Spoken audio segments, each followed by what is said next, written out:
Benissimo, abbiamo visto nel primo videoclip come proteggerci il volto con la guardia del kickboxer. Adesso in questo secondo videoclip guardiamo come proteggerci il busto, la parte centrale del nostro corpo. Quindi, se ad esempio abbiamo visto nei video precedenti che ne si ricorda che la mano la tengo molto lontano, che devo andare a cercare col blister i avversari, quindi stile schermo, no?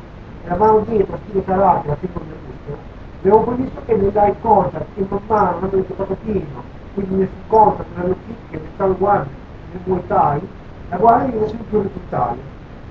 E quindi con una mano mi copro il mento, con l'altra mi copro dei punti più vulnerabili che sono la bocca e il naso, con la mano davanti, non mi sa bene come fare, la parte che rimane scoperta, che è la parte che non fa il mento, la copro con la spalla, e dunque adesso bisognerà che scopriamo anche il busto, quindi la bocca dello stomaco, il fegato, la milza, altri punti molto vulnerabili che ci potrebbero impedire ad esempio con un colpo molto forte di continuare a smash. Come li copriamo? Li copriamo appunto con i gomiti. Possiamo anche fare questa rotazione in base a dove ci colpiscono. I gomiti devono sempre essere rivolti a pavimento. Questo ci permette anche di colpire bene, non solo di proteggersi.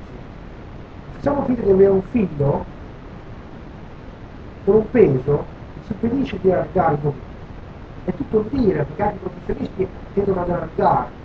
Dobbiamo imparare bene a tenere giù i gomiti, rivolti al pavimento, non rivolti alla parete, rivolti giù. Questo guarda giù. Allora io sono protetto bene. Nel full contact, nel low kick, nel tail one, posso anche fare come pugili, giochi di busto, ad esempio Tyson.